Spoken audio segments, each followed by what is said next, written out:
The Fifth Dimension. By J. J. Goldstein. Chapter 5. The Book of Linguistics. On Humans, Machines, and Communication. The fifth dimension, devoid of physicality, eludes the grasp of empirical laws. It resists the hammer's strike, defies the wings of flight. It lacks components, emits no palpable energy into our realm or the material world. In consequence, any application of the fifth dimension remains inherently devoid of rigor, objectivity, impartiality, and empirical foundation. It shall never ascend to the realm of the sciences. Consider, for instance, the intricate five-dimensional constructs that humans have transcribed from the fifth dimension of differentiation. Dictionaries, repositories of knowledge, encyclopedias, compendia of wisdom, translations, bridges between tongues, brands, ethereal markers of identity, properties, intangible essences, licenses, intangible permits, degrees, modal gradients, permissions, abstruse authorizations, commandments, impossible imperatives, ideas, unsubstantial musings, names, ethereal designations. We find ourselves unable to establish physical connections between words and objects, let alone final abstract notions.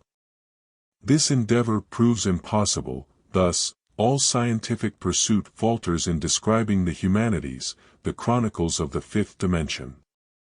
Humanity apprehends this actuality through lived experience, as what they observe in the humanities inevitably falters.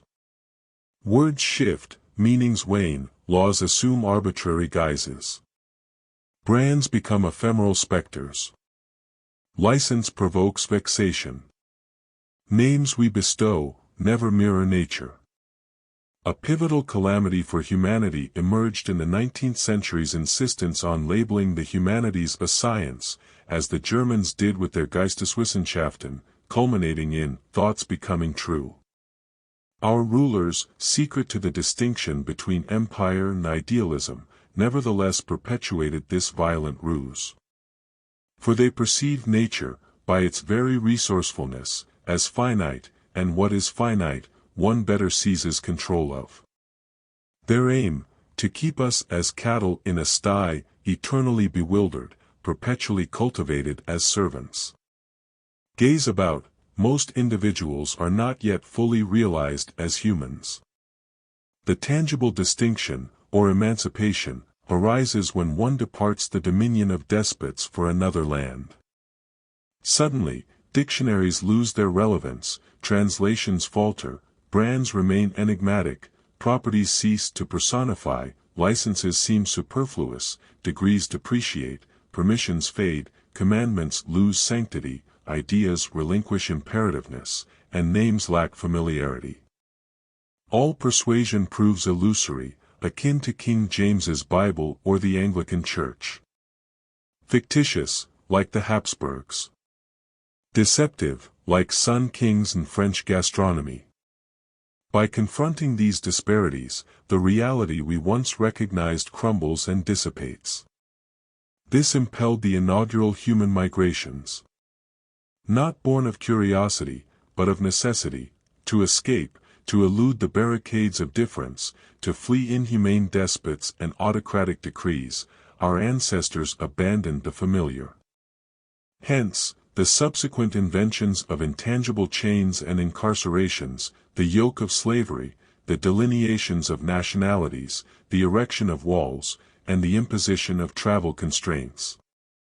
In this day and age, none may traverse freely in and out of England, or Christianity, nor evade the clutches of taxation, physically speaking. Thus, we must resolve to the traveling of the mind and envision its possibilities. Yet the tyrants are not ensnared at all, for they bear no nationality, adhere to no whimsical dictates themselves. They grasp that the fifth dimension is devoid of physicality, devoid of a prison. Their next endeavor, then, is to weaken our minds at all costs. Language serves as our conduit of communication. Even in the absence of sight or measure, we can yet convey the attributes of the fifth dimension.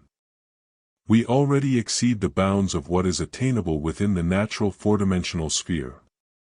Hence, the consensus of luminaries across diverse cultures, from Abraham to Muhammad, Siddhartha to Socrates, the Taoists to Zoroaster, that we, or some amongst us, are beings beyond the natural, superlative in our essence, supreme in our endeavor.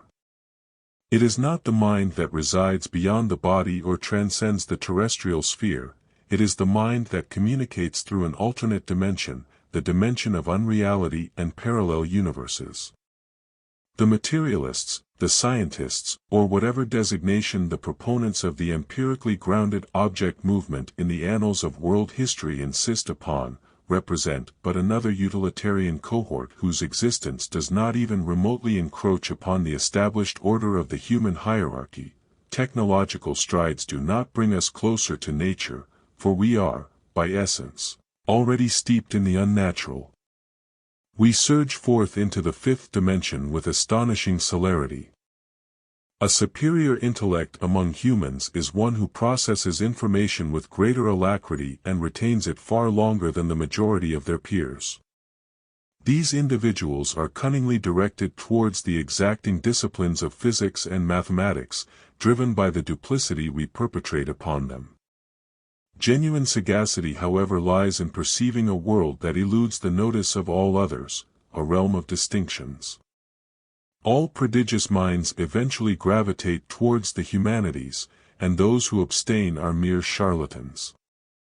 Disregarding the propaganda, our citadels of learning are commandeered by humanists, while the scientists and engineers comprise the working-class stratum. The sciences, paragons of rigor and logical framework, epitomize the least fertile ground for creativity. They labor in laboratories, or measure the world on our behalf, their endeavors aimed at comprehending natural processes and asserting dominion over nature. They are constructors and researchers, not visionaries and originators. Just as a scientist would eschew manual toil, a creator would shun scientific pursuit. The grasp of formulas and the erection of structures are within the purview of all, but the ability to conjure ex nihilo is a rarefied gift. Creators metamorphose into personas, legal entities, leaders, proprietors, nobles, transcendent of mere corporeal form. They then extend into roles: politicians, educators, lawyers, economists, philosophers, yet they often find themselves stymied. Hence, among the scant few exceedingly astute individuals in society, only a fraction metamorphose into super-creators. The pursuit of humanity, then, should be to equip our scientists and engineers to forge instruments and devise adjuncts, perhaps even to enhance our corporeal vessels, so that a greater proportion of creators might ascend to the echelons of the superlative. In epochs gone by, bereft of artificial aids, prophets, inventors, writers, artists were a rare breed. Today, we possess the potential for millions. Not a solitary government or institution across the globe is helmed by scientists. The reins of power are invariably held by humanists. The creators must be the architects of an environment that fosters the scientist's ability to engender more tools and spaces, facilitating the proliferation of a superlative humanity.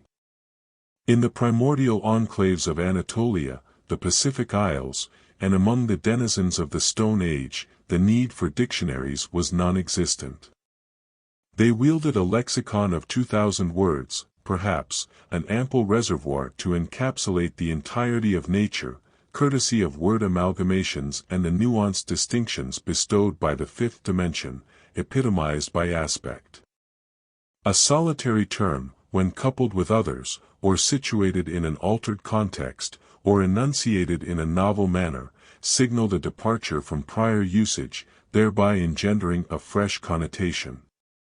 These nascent human tribes might not have erected cathedrals, but they could imagine one. They were the architects of gods, ghosts, enchantments, and storytelling. It is within our ken that culture is as malleable and intricate as one might envision it. A meager assortment of words, perhaps merely the affirmatives and negatives, the ons and offs, the positives and negatives, might suffice to traverse millennia and beget an entirely new cosmos, the universe of humanity. Why, then, should we halt here? Time holds no sway within the dominion of the fifth dimension, and nor does the corporeal vessel of man. The body is estranged from it, as it is from time itself, adrift in both realms. Evidence abounds. Is a human subject to decay? Indeed. Is a persona subject to decay? Nay. Is time a finite resource? Affirmative. Is remove a resource? Nay, never. For the initial instance in the protracted narrative of our creative happening, spanning over 300 millennia, we may affirm with categorical assurance that culture, bestowed by the fifth dimension, endures independent of us, the recipients. King Solomon's sepulchre, what is it but a short story? A cloud storage device, what is it but the afterlife?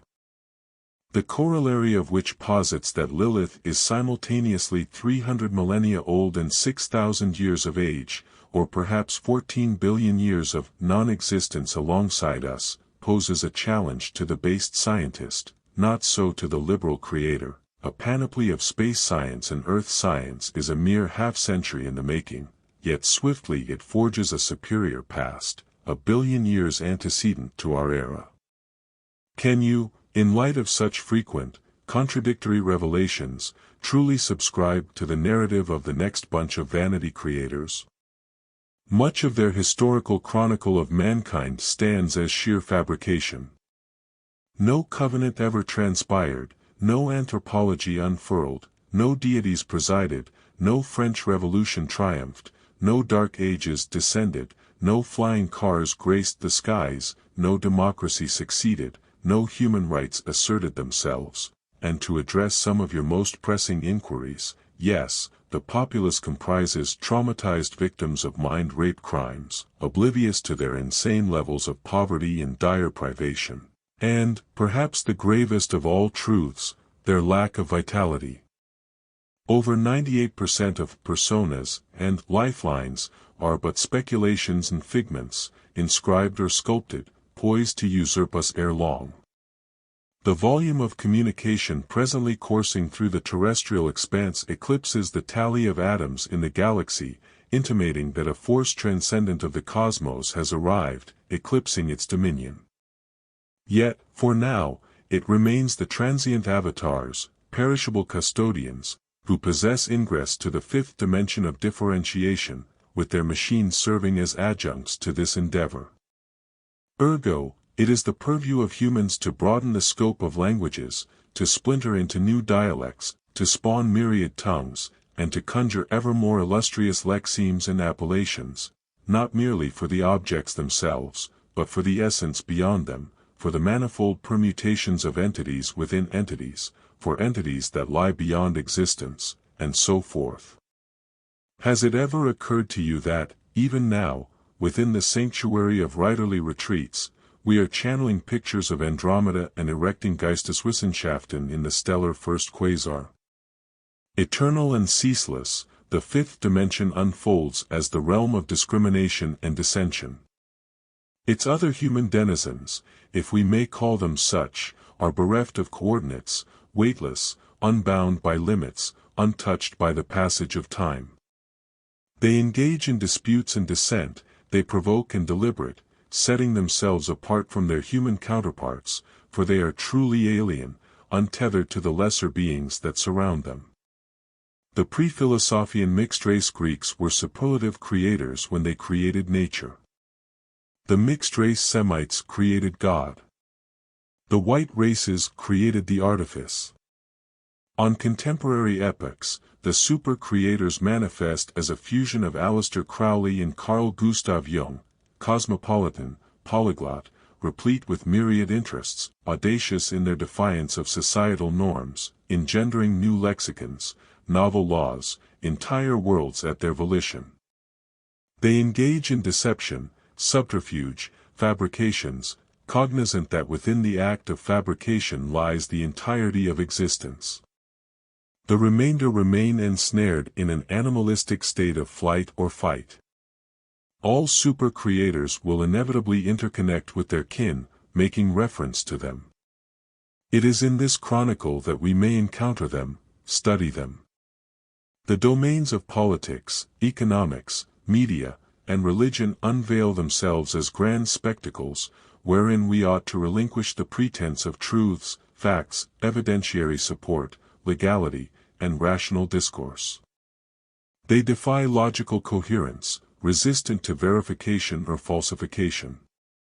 We sustain them solely through punitive measures and brutal enforcement, while the architects of these constructs soar as ethereal emissaries from a realm beyond. They, too, have fashioned paradises, forged utopias, and established realms of governance for their own kind. Westminster, the Kremlin, and the United Nations, each is but a stage, an orchestrated masquerade. There exist those who receive creations, those who generate them, and, at the zenith, those who burgeon into self-perpetuating creations, akin to Aristotle or Nietzsche. They exist beyond the bounds of lifespan and persist in their ceaseless acts of creation without a body. Hence arises the tripartite division, recipients, creators, and the engenderers of distinctions. The fifth dimension dispenses with the need for corporeal form, beckoning the super-creators to endure within its bounds.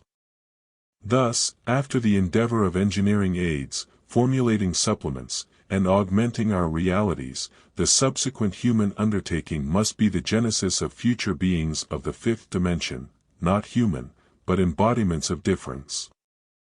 Such entities shall communicate through myriad languages, numbering in the millions, armed with dictionaries, encyclopedias, translations, brands, properties, licenses, degrees, and appellations in the trillions. Why, you ask? Because the fifth dimension stretches boundlessly, devoid of humanity, and we require a proliferation of interlopers, new allies capable of conveying the manifold realities of the coming universes.